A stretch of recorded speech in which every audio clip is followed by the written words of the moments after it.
comes down to computers communicating. The information superhighway can be a confusing mix of on-ramps and off-ramps. Bitcoin is worthless artificial gold. Is it still rat poison? Probably rat poison squared. We need to get into the world of, okay, this is actually foundational technology. What the Internet of Money does is it creates a single network which can do a microtransaction to a gigatransaction.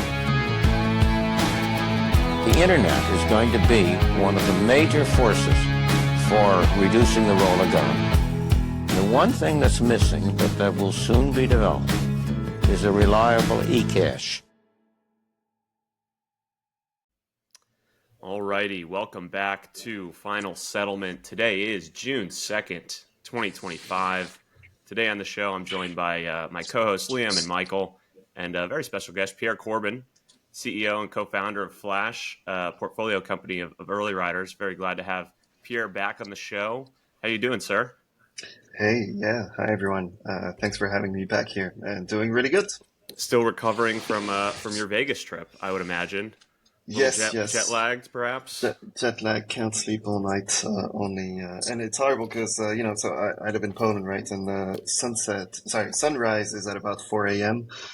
So going to sleep because of jet lag when it's already day out makes it just harder. But yeah, I think recovering slowly.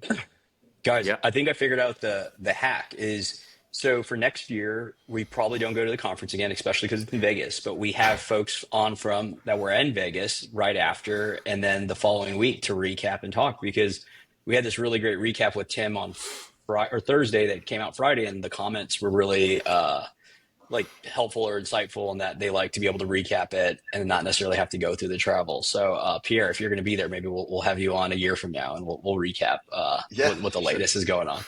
Sure. Happy to. So yeah, maybe diving in there, logical place to start. Pierre, was it your first time in Vegas, or have you been there before? No, first time in Vegas. It's a very, very funny place. Feels like just a resort all around. I was surprised that there's over 2 million people living there. That's crazy. But it did remind me quite a bit of Dubai, to be fair. And I spent quite a bit of time in Dubai. It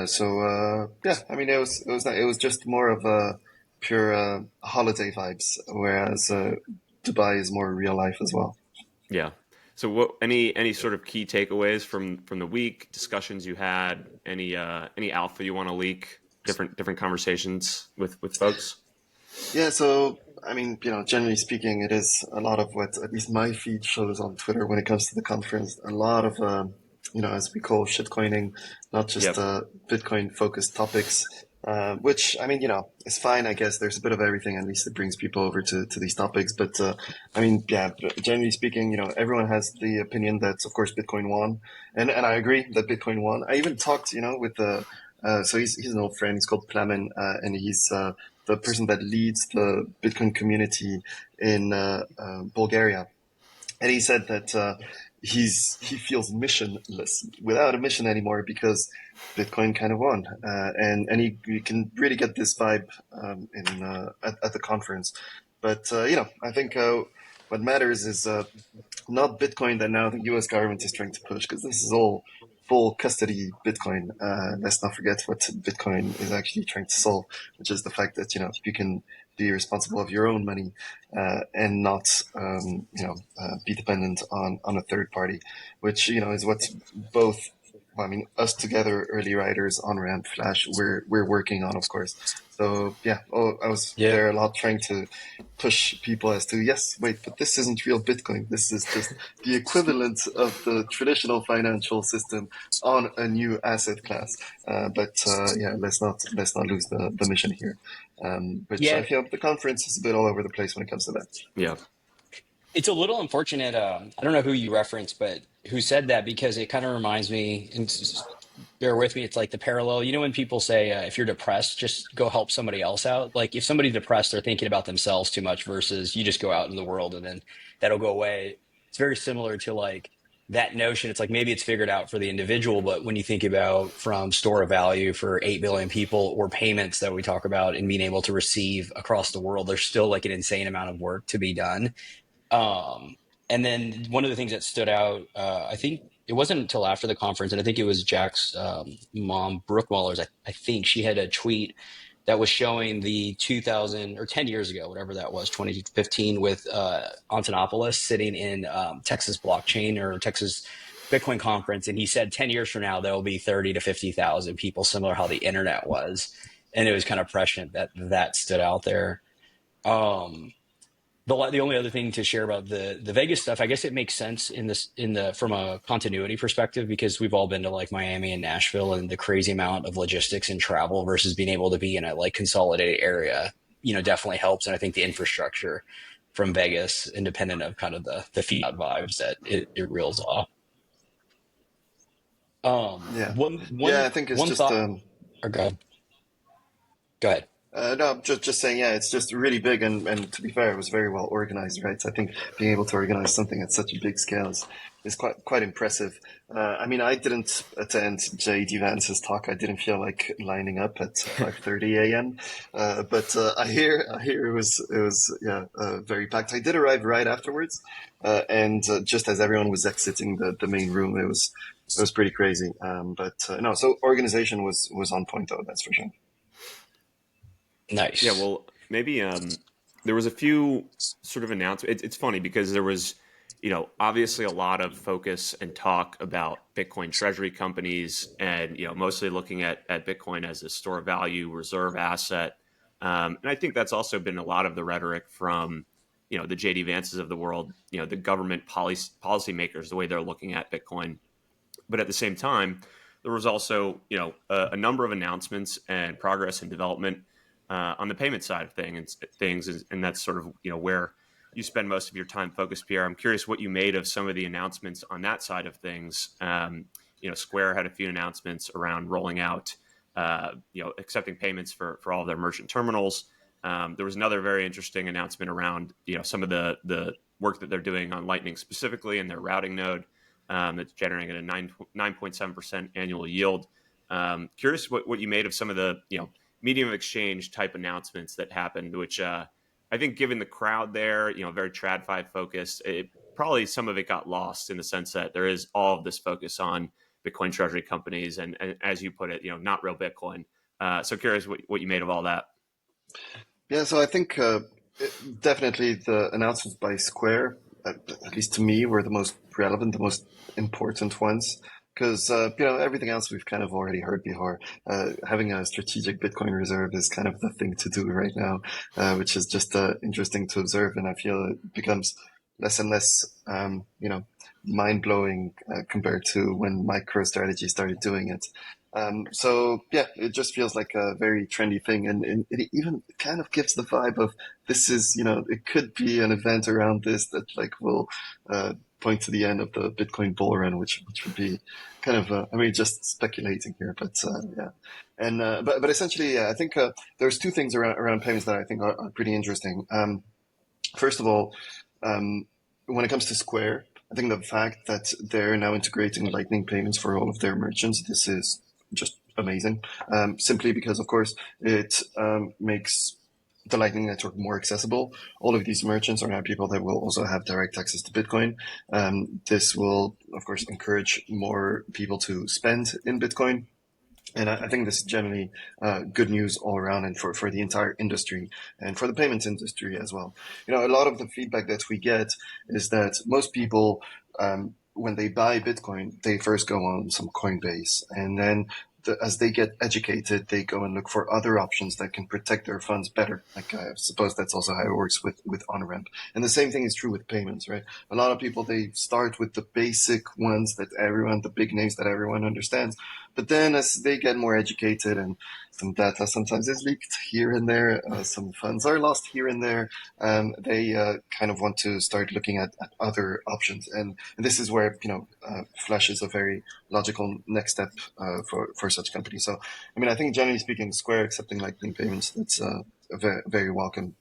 Now, another one that I think is pretty interesting is the fact that there are a lot of payment solutions out there that are not like Square. Square is, fully regulated, fully follows all of the regulations that are needed when it comes to custodying, KYC, anti-money laundering, processes, all of this.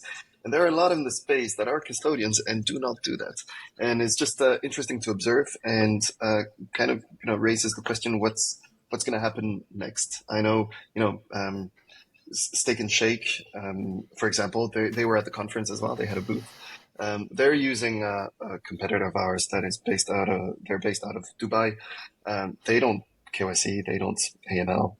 It's a big question mark as to how long they're going to be able to run this business this way with US customers, given the regulations that are coming. I mean, of course, at this stage, regulations in the US, the only thing we know of is the Genius Act that at this stage only regulates stablecoins, but oftentimes shows how the rest of the industry will be regulated, which I think is the logical way of approaching it. If you're a custodian, you need to have custodian processes, which makes sense because you're a risk for individuals. And so, with all of this knowledge and seeing all these businesses that are accepting payments through these rails, sure, it's easier. And sure, they're good options, but as these regulations come into play, I think this environment can change for them as well, which, from Flash's perspective, just strengthens exactly what we're doing, because the whole goal is no intermediaries and not having to rely on other custodians where it's not needed, essentially. And I think payment is not needed when it comes to holding custody of users' funds. Rather, custody of users' funds is not needed in the payment space. Right. I don't know. Maybe you have some reactions when it comes to that. I do have some extra thoughts when it comes to the whole Lightning Network thing of Square. But, Go ahead. I was just gonna say it's really bullish too, just because we've really seen a ton of focus on Bitcoin treasury companies, but this is really great for just like companies that want a Bitcoin treasury, and it doesn't need to necessarily be the full focus of their entire company. But like to Michael's point earlier, like Bitcoin is not like some like very fringe idea where nobody understands, if it has any value at all. It's just now I guess maybe phase 2 of like how to optimize your exposure to it, of how to optimize payments, what to do as like a company if you want to integrate it into your business. Do you hold it? Do you just it seems like Steak and Shake maybe just goes the route of liquidating it, and that's the option that Square gives you once you accept it for payment. But even with that, there are many times going to be reduced fees and quicker settlement. I don't know exactly what Square is going to offer like that, but it seems like that's just significantly better than the merchant side. And it does just give additional exposure and education from very well-respected players who can allow for different exposure from a number of different people. So, I don't see how this is anything but really exciting for a number of different, aspects. And that's kind of before we even touch on the routing side. Yeah. So just a note, Steak and Shake, they're not using Square though. Steak and Shake uses Speed. Mm-hmm. Sorry, I don't know if I'm. So I was going to bring up Pierre. I hear the notion of the non-custodial, and I think there's a delicate balance because let's say it's Steak and Shake or whoever, and they don't know who their counterparty is, and they use the easiest route, and then they get rugged. Whether they get rugged because of regulation or they get rugged because wherever their custodial wallet is. The problem with that is, independent if we agree if it's right or wrong, like that's the easy route, and it's the tooling that vertically integrates to make it very simple. In the same way Square, you log in, you have a bank account, it accepts it to it, the payments, and then it sweeps and takes the fee, and it's pretty straightforward. It gives you some invoicing and other tooling. So how do you think about that experience? Because there's some part component of value add that you can bring your own custody setup, and there's the other part where the vast majority of people won't want to think about that. They'll naturally either want to bring in the Bitcoin, auto convert, or sweep into a robust custody solution, looking at their partner that they're using it as their source of truth or kind of advocate to come into the space. Like, how do you think about that ease of access and the delicate balance? Yeah, I think because I don't have any problem with custody. In fact, I think custody is very welcome when it comes to holding funds, and especially I like the more hybrid models with like multi-institution custody like you guys offer. But it's really when I say that custody is something that shouldn't happen, it's in the payment side of things. We don't need an intermediary when it comes to actually facilitating payments, right? This is what we're working at solving at Slash. So it's really when it comes to that. Now, at this stage, well, we know we have the technology and we're developing the use cases for it. It's really more a matter of making sure that these custodial solutions can plug into these environments more easily in order to facilitate the non-custodial payments. But just to simplify the non-custodial part, it's really about no intermediaries, right? Because there can be custody on both sides of where the Bitcoin comes from and where it's going. It's just that in this transaction there shouldn't be an intermediary because the tech allows us to do it. I mean, after all, the white paper is about peer-to-peer electronic cash system. So it's about making sure that we remove these intermediaries in the payment. Because I think for new people coming into the space, it makes perfect sense to look for custodial solutions that have, for just more secure solutions, not relying on your own individual security when you may not be familiar with all of these processes and the right way of doing it. I know that the first time as an individual that I took proper custody of my funds, that was an entire first step to take, right? And it's not an easy one because it makes you feel very responsible all of a sudden. And it's also counterintuitive because the concept of custody doesn't really exist outside of the world of Bitcoin or, even thinking more wider crypto, because everyone is just so used to custody and everything that is payments and holding your money in a bank account. So that's why, I maybe prefer just saying no intermediaries when it comes to the payment side of things. And essentially, I think, when it comes to Square, it's easier. If you come to TriSpeed, it's easier. Although, TriSpeed, again, I think is easier because they don't require KYC and they don't have all of these processes because we're still in this gray area of regulation. Square, of course, does require all of this. And many businesses are fine with that, which makes sense. And Square are a temporary custodian of these payments and allowed to, directly either off-ramp or just also hold it in Bitcoin directly through their other services, which is interesting to see. They did part of Block. They did release BitKey, which is a hardware wallet. But that is, I think, the next step will be how do they integrate this nicely in the rest of their tools. BitKey, we don't ever get to talk about BitKey. We don't have to do it here, but I just nobody talks about it in the lexicon or like in the Twitter space because there's a lot of people spouting. None of those people have ever onboarded thousands of people and like real significant capital. And what that product is pure too much money and too many smart people sitting in a room ideating on what the market wants versus building it. Like that's fundamental to the thing. It's like it's for nobody when you really break it down because everyone will say it's for somebody else or their grandparents or whatever. It's like if it's for your grandparents and they're going to put significant wealth and they don't understand it and you can't recover, like how much wealth would you put? And if it's not for the hardcore person, like who is it for? It's for really nobody. And nobody really says that because they've never had to sit on calls and walk people through and the dongles and the recovery and the questions that are asked. No serious person is putting significant capital on a BitKey multi-sig setup. So then it's like, what are you doing here? Yeah. So I personally didn't use BitKey. I did hear many people say that it's the hardware wallet that they think is the easiest to use and so on. But I don't know. Personally, I didn't use it myself. It's got a nice design, I guess. But it there's feels. No screen. There's no screen. Yeah, there's no screen. Yeah. I agree. But of course, the point is for you to be able to use it through their app, right? It's just there as an external signing device. But I don't know. It doesn't feel.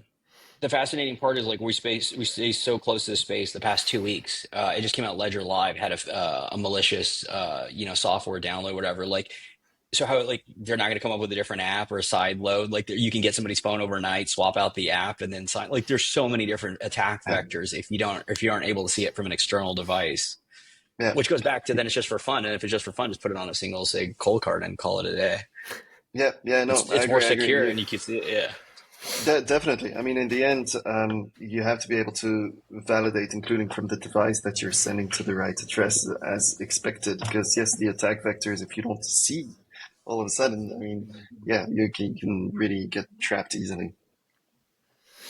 Maybe just circling back to the payment side of things, and for maybe folks in the audience who haven't heard about Flash specifically, Pierre, maybe if you could give sort of just a brief overview of what Flash does, and then I'll pull up this this write up in Bitcoin Mag from a couple weeks ago, and maybe just talk through some of the things you guys are working on with Flash 2.0 and sort of the roadmap in general. Yeah, sure. So essentially at Flash, what we found is that there's really good technology at the protocol level that allows us to interact with wallets in a pretty novel way that unlocks a couple new features that didn't exist in Bitcoin until now. One of them is direct debit, essentially, where we can just easily interact with wallets. So we have a set of different tools, for content creators, for in-person commerce, for e-commerce, platforms such as subscriptions, so automatic recurring payments, and all of these features, and actually invoicing too. We just launched invoicing last week, I believe, and we're going to be pushing this some more as well. So every single tool that we have is just through basic communication with the user wallet, and allows us to make sure that we are not an intermediary in the payment, which means that there's no KYC, it's free to get started, and essentially, it's we believe the easiest and fastest option to get started with Bitcoin payments. Again, with this, the truly revolutionary side that we are trying to push is the fact that if you are a payment processor, you no longer need to hold custody of merchants' funds. We can just facilitate these peer-to-peer transactions, which of course reduces the time transactions end up in the merchant's pocket, the fees that merchants have to pay, as well as the general user experience that it is to get started. So that's kind of what we're up to, and we have very big set of tools. And the more recent one that we want to push is invoicing. Now, of course, in the traditional fiat world, invoicing tools are usually free. And so that's how we're going to be releasing also our invoicing. So starting next week, it'll be completely free for any freelancer to come over Flash and over to Flash, create invoices, send them to their employer for whatever kind of job they're doing. And we won't take any transactions fee for that. This will just depend on the network fees and what wallets you use.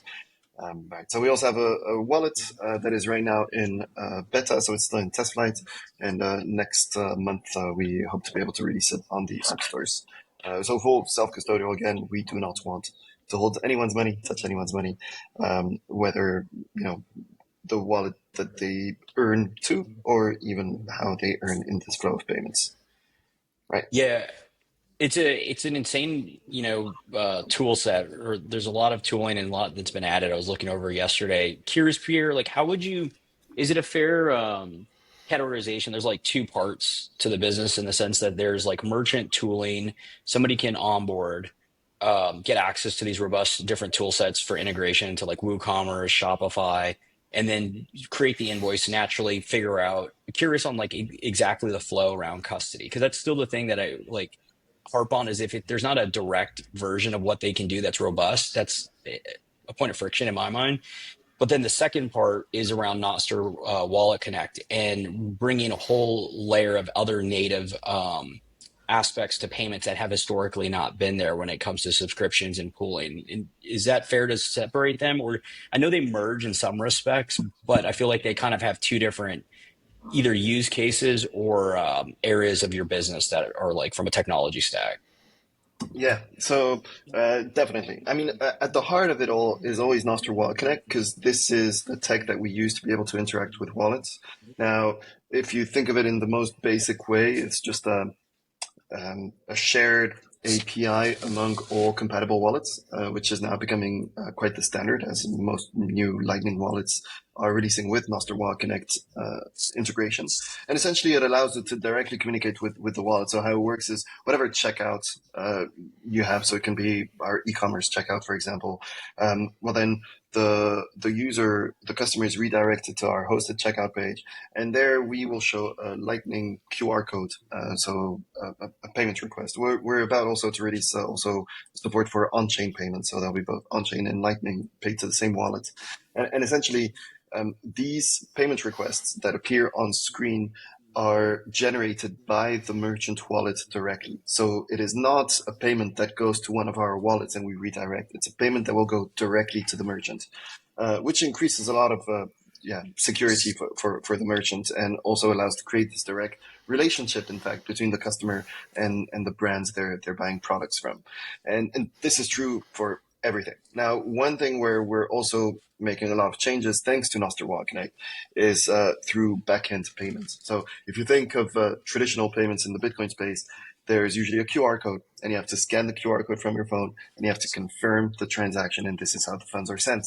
Well, Nostr Wallet Connect allows us to manage a lot of this in the backend, and this is how we do it with subscriptions. So subscriptions is two-sided. There's the side that is the merchant side, which of course, in the end, the tool that we have is for merchants to be able to monetize through automatic recurring payments, whether it's daily, weekly, monthly. We have a bunch of options there. And then, of course, there's the consumer side, which is how customers can subscribe to these platforms, right? And when it comes to the flow of payments in that case, essentially, we do the exact same thing, except that we communicate using Nostr Wallet Connect in our backend. So the exact user flow is he arrives on our subscription checkout page.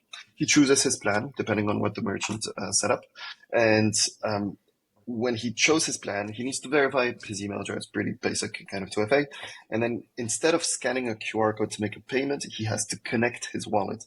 And in connecting his wallet, we create a connection that we store that has a set budget. We cannot charge more than what the user authorized us to charge. And then from in our backend, we will generate a Lightning payment request from the merchant wallet. The user never sees it.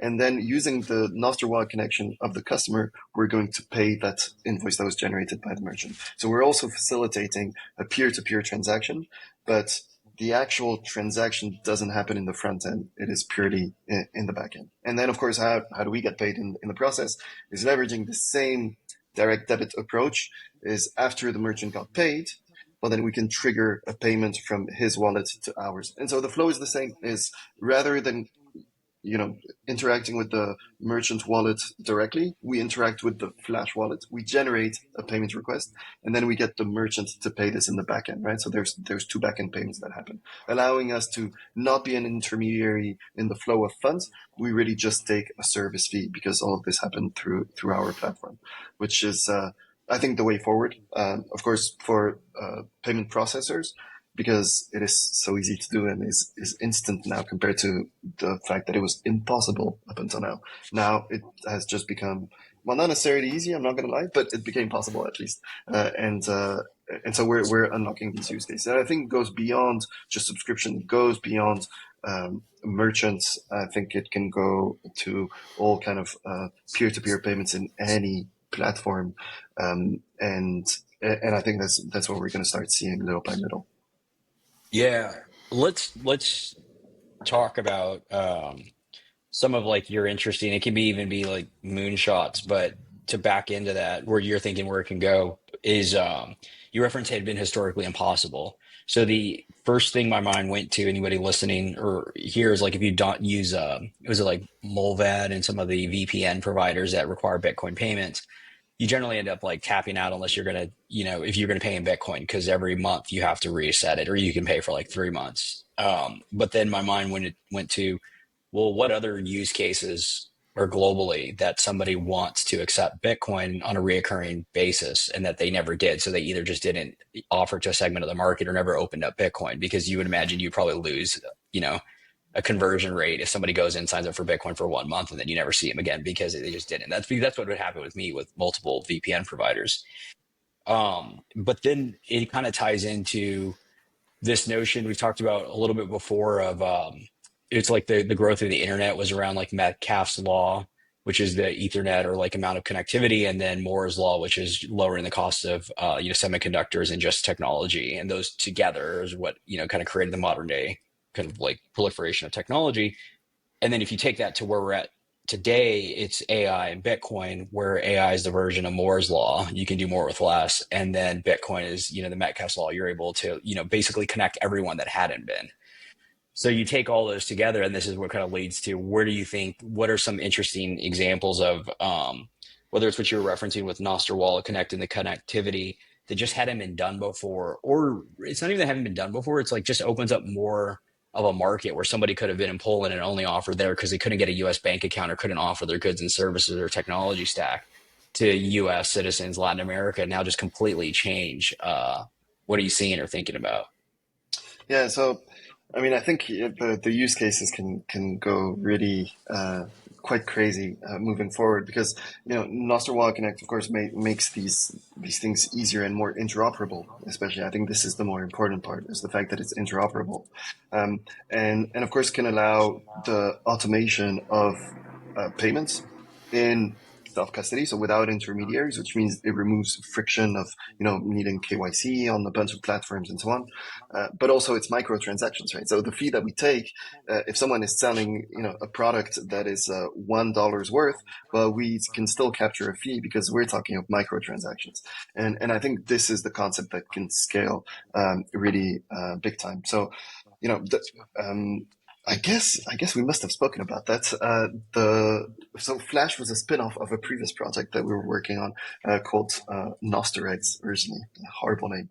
But essentially what we were working on was leveraging AI, Nostr, and Lightning payments. And the way we did that was essentially, and we had created an entire chatbot that was built off of that, where for each API request that was done, we would then send a Lightning invoice through an SDK, and then a backend payment would happen directly, and the response of that API would be sent only if the Lightning invoice was paid.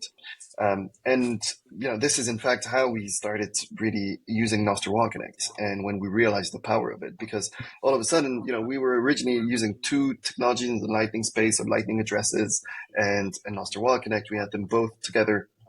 And the Lightning addresses issue as a platform that is trying to coordinate payments is that there is no way for you to capture a fee without taking custody of users' funds, right?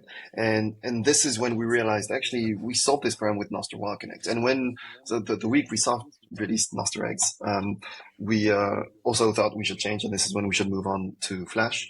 But that's also when I told my co-founder, okay, but I think right here is the moment where you should take the decision of moving away from Lightning addresses and focus only on Nostr Wallet Connect, because that's the only real way to take a fee for every single transaction that we can simplify the flow for without ever holding custody of users' funds, right?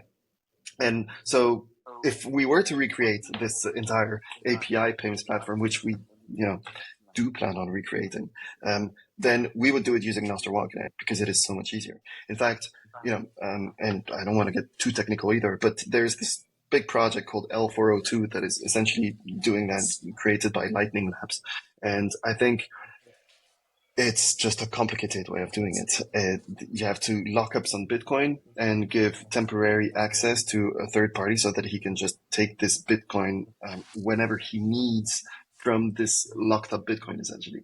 It's not what I consider a direct debit kind of way of working. And I think the way forward is through this direct debit feature that Nostr Wallet Connect enables without needing to lock up some Bitcoin. Because, I don't know, if I'm using a certain API and sure, I know that there's X amount of transactions that are going to happen, I don't necessarily want to lock up more Bitcoin than I need to, And I, in fact, don't want to lock up any Bitcoin in theory, right? I should be able to just really have a pay-per-use experience. The moment you lock up some funds, it's not pay-per-use experience anymore. And Nostr Wallet Connect allows us to really create these pay-per-use experiences, pay-per-click experiences, all the way. And so I think it can apply to the way AI APIs and AIs communicate between one another through these endpoints. I think, and this is kind of a recurring theme that we've heard a lot in the Bitcoin space, that Lightning is going to be, and so Bitcoin through Lightning is going to be the money of AI agents. I think this is true because there is no more efficient payment network out there that allows for such small transactions. But I think it's true also for advertisements. We created a proof of concept last year that allowed for a direct pay-per-click, literal pay-per-click. Unlike today where you go on Google Ads or any of such alternatives and you have to pay directly. So again, you kind of set the budget, but you prepay it, and then little by little, it's going to be charged for supposedly clicks. You just see dashboards that are communicated to you. Well, what we had built is essentially a literal pay-per-click, where you connect your wallet through Nostr Wallet Connect, and you authorize a certain budget, but you don't pay for anything. There's a maximum amount that you will commit for this ad campaign that you have, but it will only be charged when there are actual clicks, right? Which is the right way of doing it, and making sure that, again, there's no intermediaries in the payments and no one is there to take your funds when they shouldn't. And, you know, I think this one is a really big one. I have a personal story that maybe I told you guys. So the first thing I did in Bitcoin was a Bitcoin documentary, right? It's on YouTube, The Great Reset and the Rise of Bitcoin.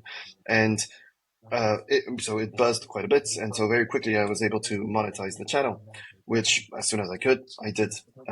For this, you need, I think, about 3,500 followers, and maybe 150,000 views, something like that, 200,000 views. And so I monetized, and I had to wait for a certain threshold before I could withdraw it. Right, that's already, you know, it shows what the limits of certain custodians and intermediaries are. And the moment I wanted to withdraw these funds, I wasn't allowed to. Google blocked me. They shadow banned my channel. They locked my account. I couldn't monetize anymore. And essentially, it took 3 months of back and forth between Google Pay and YouTube saying it's their fault. No, it's their fault. No, it's their fault. And impossible for me to get my funds back. And I think, you know, that's the kind of things where had I been paid directly to my wallet, there would be no problem. I wouldn't have any problem with my channel and with YouTube at all. And so, you know, that's the kind of problems that I think can be solved directly thanks to these microtransaction, pay-per-clicks, direct debit environment, while YouTube could still earn because they could still trigger payments from my wallet directly. Right? So I think these are the kind of use cases that are completely new and that we're going to see moving forward. But, you know, it's going to take a bit of time, of course. Bitcoin has to properly become the standard internet money between developers. I think this is essentially what needs to happen. Developers that are not from the Bitcoin space to also adopt it, and then they will start using it in how they pay each other. Hi, guys. Hope you're enjoying the podcast with Pierre. It was a great one. Just wanted to share a quick word from Onramp about our private client services. A lot of clients come to us with significant balances, and they're hoping to get a white glove treatment, whether it's via our onboarding process, helping and moving assets from a collaborative custody or single hardware device or a third-party exchange like a Coinbase. We support with all of that and much more, whether it's a virtual family office, access to private equity in the Bitcoin space via our fund Early Riders, and also the Guild Network, which really brings together world-class professionals globally that are looking to either collaborate, build companies in the space, advise companies, or just share professional experience as it relates to this new monetary order that's being shaped before us. If you'd like to learn about any of that, you can reach out to me at michael@onrampbitcoin.com, or if you want to reach out to the group at hello@onrampbitcoin.com. Now back to the rest of the show. Yeah, no, that's fascinating. I think slight pivot from this, but I think another theme of, you know, if we just think about the conference and sort of all the activity and adoption that's been occurring recently, there's been a lot of talk about stablecoins. I think the last time that we had you on the show, Pierre, we were talking about Tether had just announced that they were going to bring Tether to the Lightning Network.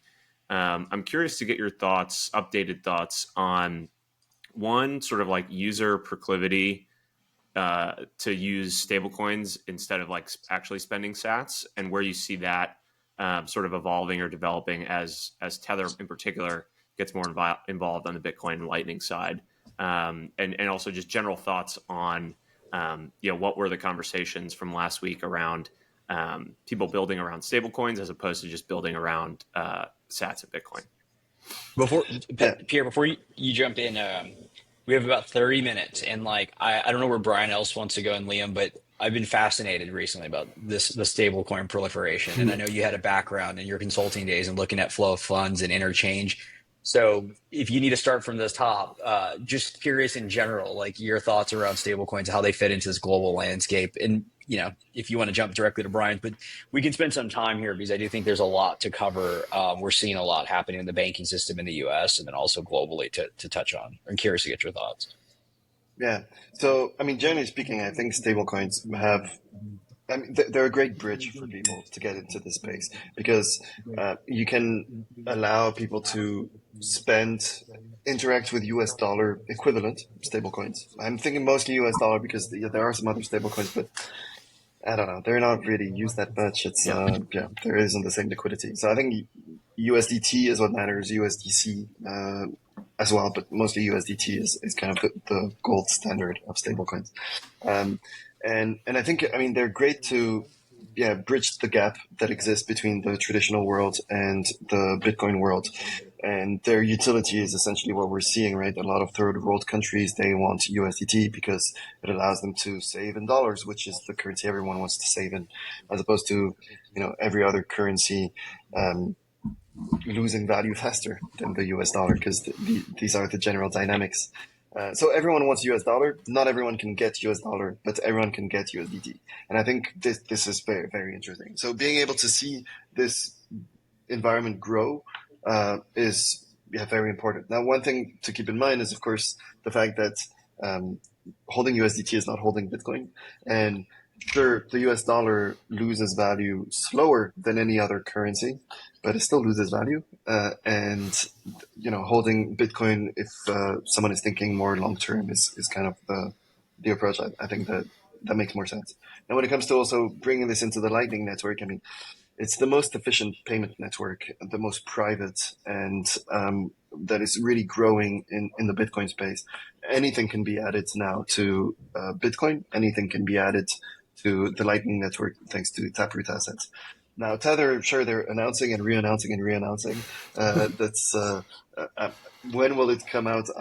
I'm not quite sure. Hopefully pretty soon. I think, maybe they're trying to align this with some of their other investments as well. Like, they put a bunch of money inside of Rumble recently, and they are announcing their wallet that will be both Bitcoin and USDT wallets. So I don't know. Maybe they're waiting to make sure that the use case can be integrated there directly to make it boom.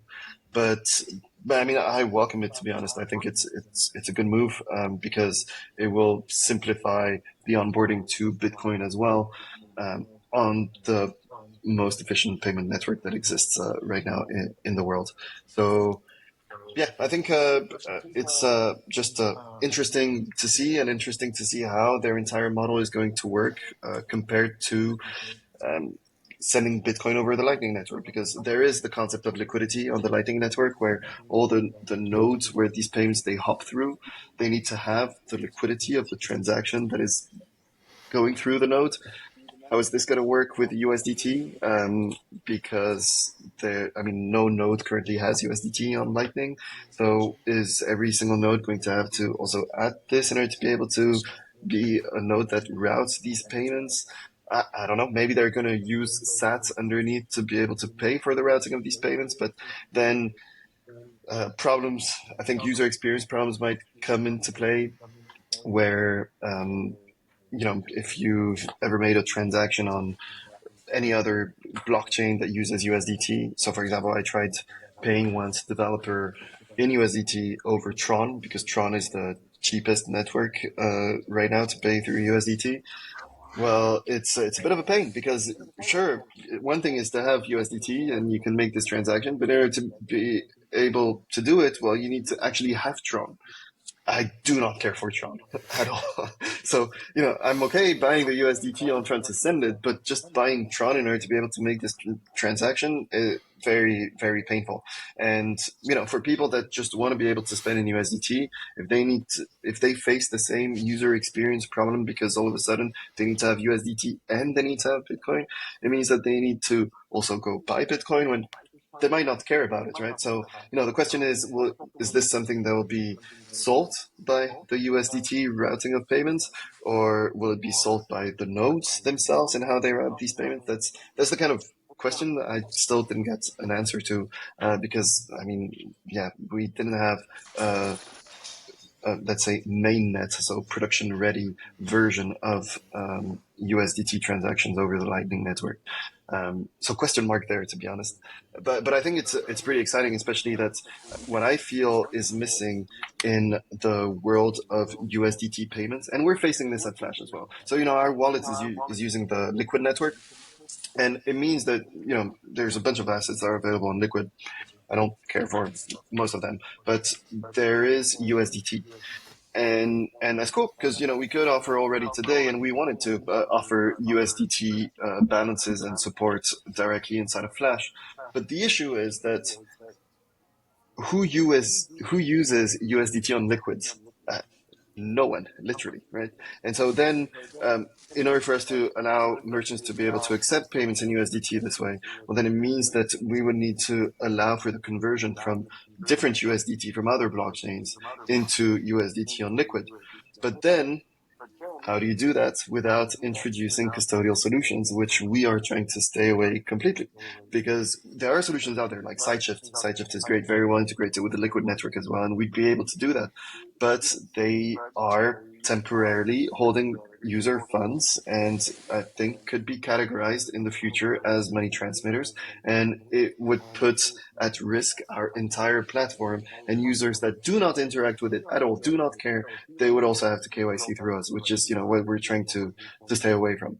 And I think stablecoin on Lightning maybe could be the opportunity to simplify this, because just like Lightning, I think is going to grow as being the payment network that links all of the different Bitcoin networks, because they all have their benefits, right? On-chain is the ultimate that you want to be able to use. Liquid, I think, is great in order to be able to start with a zero balance. And Lightning is a great solution for instant payments, but also to swap in full atomic swap. So again, no custodials in these kind of interactions directly from one network to the other, Lightning being at the heart of it. So, is there potential for stablecoins on Lightning to solve this problem between the lack of interoperability of all of these chains? I think the potential is there, but we'll see. Yeah. I mean, I guess there's two aspects. When I think about stablecoins, I think of, and maybe for this topic, we focus on like the individual and peer-to-peer. I think there's the other version, which is B2B, and the opportunity that the Stripes and large companies are after, and they're not going to be transacting on Lightning or Tron for, I guess TBD what that looks like. But I don't know if I've ever heard, and I'm curious, like Liam and Brian, if you have heard a good, because even Liam, I'm sorry, Pierre, you sharing like, if there's a great reason to put stable coins on Lightning and like where that goes. The best I had heard was ultimately the state between both nodes not having to go back to the blockchain. If you're using it for like AI agents and you're having like Tether, like in dollars, be able to be used, and it's gonna be so fast that you're not gonna want to settle on a Tron or whatever. That's like what I've heard. I don't know if that's true or not. This is like above my pay grade. The thing that I will share that kind of doesn't make sense is like, is this notion of inflation and people want stables versus Bitcoin's volatility. It's like Bitcoin's volatility is pretty much in your favor, and if it's against you, well, it's into relative or context to what's it against you in your local currency, right? And so it's more of like, if you just obfuscate that it's Bitcoin you're holding, and so you have a US dollar price and then the number of sats, why aren't people just holding sats? Because the thing that I didn't mention is the counterparty risk. of the other stablecoin you have, whether it's the blockchain or the, whoever's holding the stablecoin or issuing it.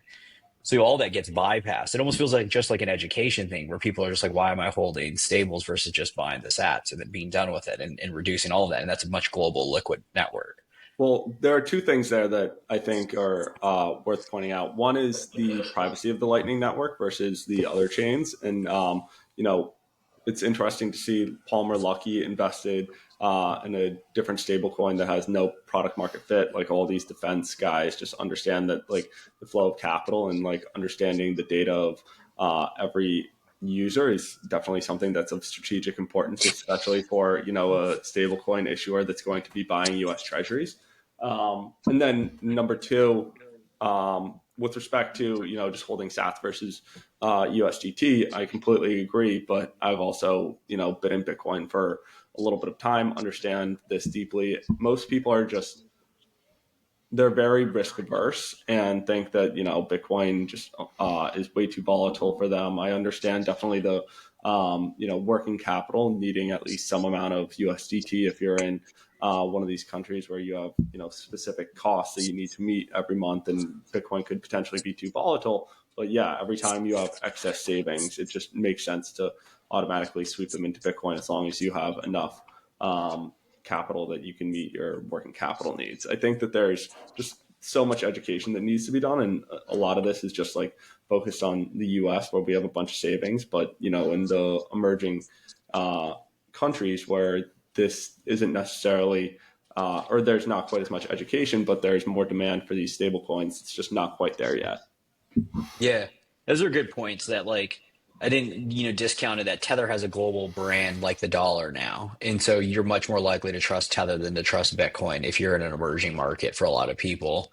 Um, and so then if businesses are holding larger amounts of treasury balances, and then the other side of that, I didn't even think about that from the Anduril side, but that makes sense that there's just like Orwellian, we saw Palantir and Trump or whatever this past weekend, like these guys, if they want to see into how the flow of funds are happening, that's an interesting dynamic when it comes to USDT over Lightning versus over like on a blockchain.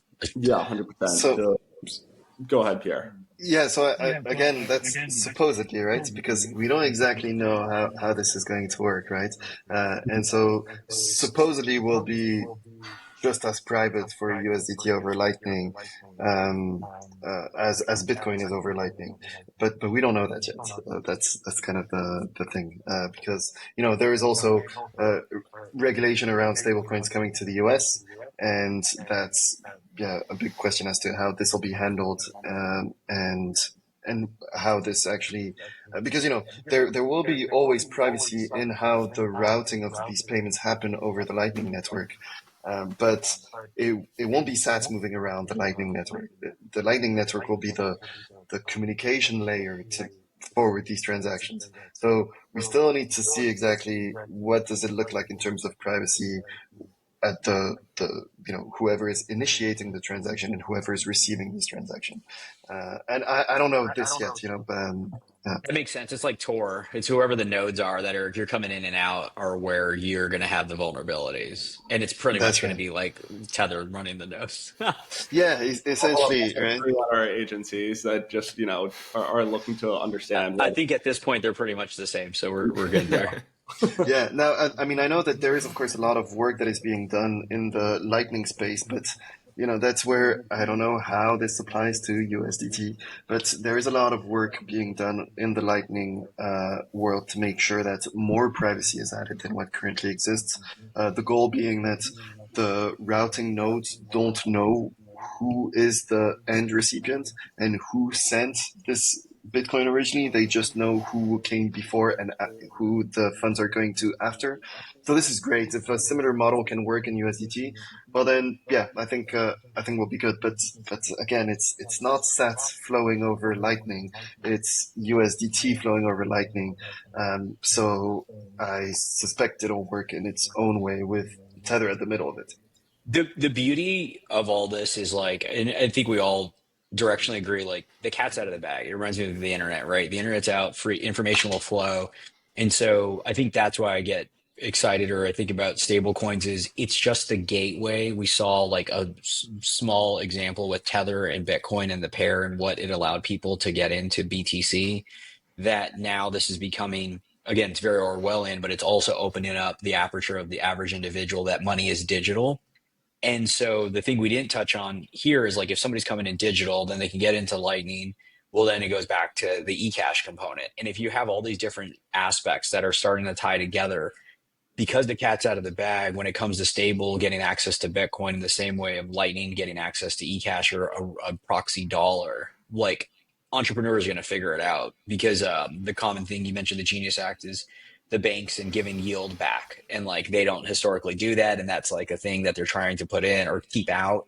But it's like this reality that we live in a global market. So somebody's going to find somewhere to give you back a percentage. And that's where free competition comes in. It's this, it kind of ties into the Tether and like you're going to back your stablecoin with BTC because it's the pragmatic thing to do if you're going to, rely on it to hold your dollar peg.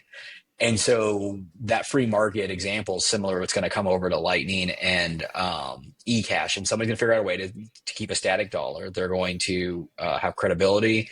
And then part of that is going to be privacy baked in. And then that's where we're at. It's just going to take some time. Yeah, and we don't exactly know what it's going to look like at this stage.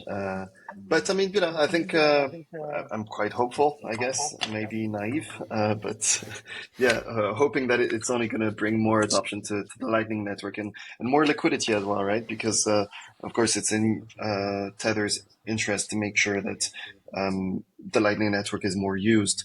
And actually I think it's pretty interesting when we're talking about yield and all of these different elements when you mentioned earlier, Brian, the announcement that Square made about exactly 9.7 yearly yield on the transaction fees they take on the Lightning Network.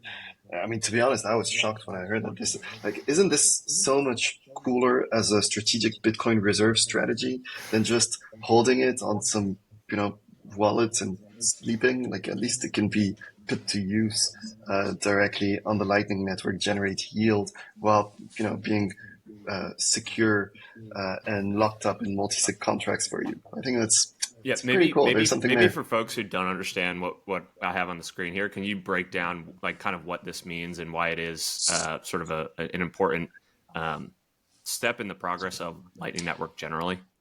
Yeah, sure. So essentially, Cash App is integrated with the Lightning Network, and they get quite a few transactions on the Lightning Network. Now, for the Lightning Network to work, again, there's different nodes, and transactions just hop from node to node until they reach their destination. You don't know how many nodes it might go through. It depends on the node itself that you're connected to, and so on. And so, what nodes need is liquidity, because when a payment goes through your node, you need to have the same amount that you're receiving to be able to forward it. And then when the transaction is settled, well, then all of this liquidity gets settled backwards as well. It all happens pretty much instantly, so it's very, very simple, but every node needs this liquidity. Now, Cash App, they have 184 Bitcoin that is locked in the Lightning Network. It's multi-sig contracts, so it's Bitcoin that is on-chain, that is just locked with multi-sig contracts, so that this Bitcoin is essentially available through the Lightning Network, and it avoids the double spending problem.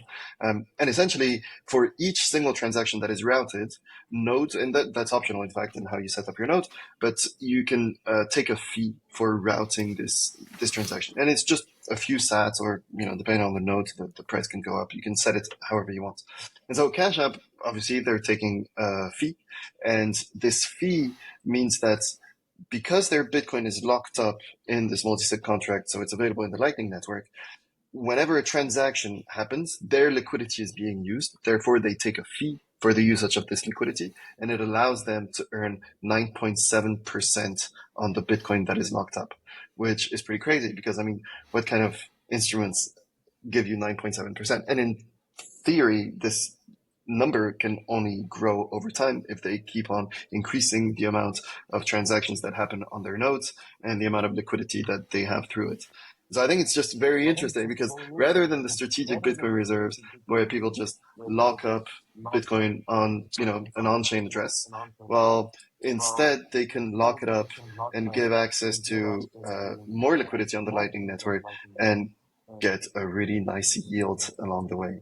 So I think that was one of the most mind-blowing facts that came out of the conference for me last week. No, I totally agree. And so on this chart, as you referenced, it's the 9.7 for the routing node. And then below that are Sky savings rate, which I believe is just a high interest savings account at 8.1, USDC on Aave at 4.2, which is DeFi platform, federal funds rate 4.1, and then ETH staking below that. So yeah, it's pretty remarkable that this is outpacing other forms of yield. Importantly, without any sort of lending or rehypothecation to generate that yield. So yeah, super fascinating. This reminds me a little bit of it's definitely not apples to apples, but if we were looking back at either like search with Google or like hosting services like via AWS, in the sense that this is only going to proliferate because there's a notion of like, I don't even know how real because they've been working on this stuff for a while, but like Amboss and whatever AI deal to help and route. But there's a notion of, well, that's going to compress and, Square is just closest to the money and they route, so they have it high. But it's actually the opposite. It goes back to the whole Jevons paradox. And like the more utility and use is going to drive more. And like ultimately, I think it comes back to this notion. It's interesting that the Square guys like do a lot of stuff, but whoever's in that circle, they also have like really bad takes because I think they're on the against Sats versus like the Bitcoin or whatever. And it's like the notion of very few people are going to start to interact with Bitcoins. They're going to interact with Satoshis and Sats. And this proliferation of Lightning is going to help with that, whether it's exchanges built on Lightning or eCash or how we like peer-to-peer via media, advertising. And Sats are just going to be natural, just how cents were. But then this angle is everyone can potentially, going back to the AWS or Google, like anybody can become a routing node and can invest heavily there and start to like park capital, especially if they're close to financial services. And so that's just the point of like, as we get more demand and interest for Bitcoin and Lightning on other layers, this is just going to actually grow. And then that's where that kind of quote unquote risk-free rate of return comes in. Nothing's risk-free, right? People are going to blow up because they're going to just like mess up the nodes and infrastructure because that's possible. But it gets as close if you have reputable players setting up these channels that can return a rate of return. Yeah. And so what I think is interesting is how is this at all actually going to apply to USDT on Lightning? And is it an opportunity for stablecoin issuers to also increase their yield directly by providing liquidity for these USDT transactions on Lightning? I have no idea, to be honest, because again, I don't have enough understanding on how exactly these payments are being routed. But that I think would be pretty interesting to see as well. Simply, the interest that could come for stablecoin issuers to also provide more liquidity on the Lightning Network, including in Bitcoin, in order to be able to make sure that all of these stablecoin payments are as efficient as possible.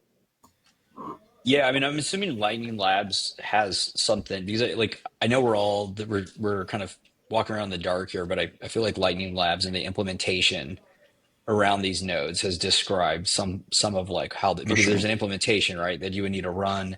And then this is where it ties into like, what is your Lightning node route outside of just Bitcoin? And is it, Tether? Is it real world assets? And what does that look like? And then how are you incentivized? I think you still need the adoption of that. Yeah. Well, all very fascinating. Liam. Were you going to go somewhere, Liam? No, I'm good. Okay. All right. Well, we a little over an hour here, maybe a good place to wrap. Where can people learn more about Flash, Pierre? Where should people download the beta wallet, etc.? Yeah. So, I mean, the easiest place to learn more is on our website, paywithflash.com. From there, you can also access our wallet and join the beta testers. Of course, also follow us on Twitter. You can find us also easily from our website. In fact, I recommend following me as well because I talk a lot about the stuff that we do. And generally speaking, Yeah, we're pretty excited about what's coming at Flash. Last week actually we were the payment processor for the Bitcoin Film Fest in Warsaw, and so we had a bunch of use cases. Well, we're gonna have quite a bit of content coming out regarding that because our point of sale was used, our plugins were used, our store. There was just a lot of stuff there, so we're pretty excited about it. And and a lot coming in the following weeks. Of course, invoicing tool for free. We're gonna have on-chain payment support and our wallet fully released as well. So yeah, pretty excited for what's coming at Flash. Beautiful. Yeah, I would encourage if anybody's individual or business that just wants to test it out or needs to accept Bitcoin and wants to spin up an invoice, it's really robust tooling, easy to get set up. So yeah, check it out. Yeah, and you can also just write to me directly, pierre.corbin@paywithflash.com if you have feedback or need help getting started. Happy to support everyone. Beautiful. Well, thanks for joining, Pierre. Always fun to chat, and lots to look forward to. Thanks a lot, guys. All right. Thanks, gents. Later. Hey, everyone. Thanks again for tuning in to another episode of Final Settlement. We had an awesome episode with Pierre Corbin, co-founder and CEO of Flash. We touched on the Bitcoin 2025 conference, some of the announcements that were made, and then how they relate to his business Flash and what they're seeing on the merchant and cross-border payments flows. Quick word from Onramp. As you all may know, we are the trusted Bitcoin partner for Bitcoin holders that are looking to secure generational wealth. I have it pulled up here if you're listening on the pod, an Onramp dashboard basically showing some of the easy examples of how folks use this today, whether it's seamless setting up inheritance for multiple beneficiaries or being able to buy and sell Bitcoin through the dashboard, and then ultimately the multi-institution vault, which is what underpins everything at Onramp. Again, multi-institution, multiple institutions that are regulated, working on behalf of the client to protect their assets. The key concept here is that each institution works on behalf of the client, not Onramp, to move funds, requiring multiple permissions, including video verifications with multiple institutions. That all comes with a $100 million warranty insurance by Lloyd's of London. If you'd like to learn more, I'd encourage you to schedule a consultation or reach out directly. We have some really interesting ways we're onboarding folks. And if you're just not ready for multi-institution custody, I would encourage you to check out Onramp Trade, which has no fees for trading until October. Again, that's onrampbitcoin.com. Look forward to speaking with you and hope you enjoy the show. Thanks for listening to this week's episode of the show. If you found the information valuable, please share the episode with a friend or leave a rating on your favorite podcast app. All the links we discussed in today's show will be in the show notes inside your podcast app. Before we finish, a quick reminder that Onramp Media is for informational and entertainment purposes only, and nothing should be construed as investment or legal advice. Regardless of where you are on your Bitcoin journey, we'd love to hear from you.